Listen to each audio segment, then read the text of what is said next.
ဒီဗီဒီယိုဖိုင်ကတနင်္ဂနွေသားသမီးတွေအတွက်တည်တံ့ဖြစ်ပါတယ်။တနင်္ဂနွေသားသမီးတွေဟာလက်ရှိအခြေအနေကနေပြီးတော့တိုးတက်မှုတစ်ခုဖြစ်ချင်တယ်ဆိုရင်အလုံးမှာတိုးတက်ချင်တာလားစီးပွားရေးမှာတိုးတက်ချင်တာလားအဲ့တော့အခြားသောအခြေရေးအိမ်တော်ရေးကိစ္စတွေမှာပို့ပြီးတော့အဆင်ပြေချင်တာလားပုံမှန်အထက်လက်ရှိထက်ပို့ပြီးတော့တိုးတက်မှုကိုဖြစ်စေတဲ့ရည်ရည်တစ်ခုဖြစ်ပါတယ်။ကျွန်တော်အင်္ဂါဝိဇ္ဇာကျမ်းမှာလည်းလာတဲ့အလွန်အစွမ်းထက်တဲ့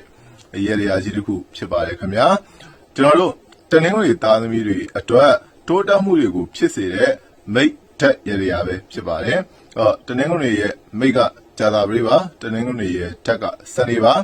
ဂျာတာပရိနဲ့စနေနဲ့နှစ်ခုကိုပေါင်းလိုက်လို့ရှိရင်မိတ်ပေါ်ဓာတ်အုပ်လို့ခေါ်တယ်။တနည်းအားဖြင့်မိတ်ဓာတ်ရည်ရည်ဖြစ်ပါတယ်။တနင်္ဂနွေသားသမီးတွေအတွက်မိတ်ဓာတ်ရည်ရည်ကတော့ဗဒေါက်ပဲဖြစ်ပါတယ်။ကျွန်တော်တို့အရေးအတွက်အနေနဲ့9နဲ့ခွန်ကိုပေါင်းပြီးတော့12ညွန့်ယူရမယ်။ဗဒေါက်12ညွန့်ကိုယူအောင်တနင်္ဂနွေနေ့ရဲ့9နာရီနဲ့10ခွဲကြားမိမိမွေးနဲ့နဝင်းတက်တဲ့အချိန်မှာအဲ့ဒီ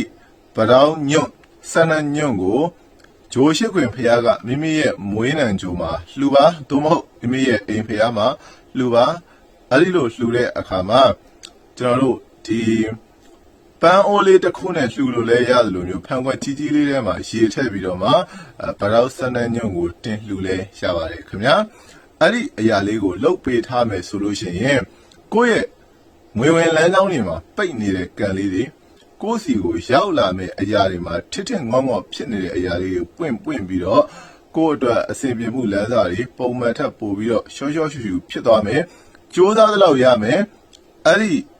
ကံတွေတိုးတက်ပြီးတော့ပွင့်လန်းလာပါပဲခင်ဗျာအဲ့တော့ပိတ်နေတဲ့ထင်တဲ့အရာတွေလက်ပိတ်နေထင်လို့ရှိရင်ဒီအရာကိုလုပ်ဖြစ်အောင်လုပ်ပါခင်ဗျာကျွန်တော်မိတ်ဆွေကျွန်တော်ရဲ့နောက်ဗီဒီယိုလေးကိုတွေ့ရအောင်လို့ဗီဒီယိုလေးကိုလည်း like and share လေးလုပ်ပေးတော့ပါဦးခင်ဗျာကျွန်တော်အခုတင်ဆက်ပေးတဲ့ရည်ရည်လေးကိုသဘောကျရဆိုလို့ရှိရင် comment မှန်ခဲ့ပါခင်ဗျာ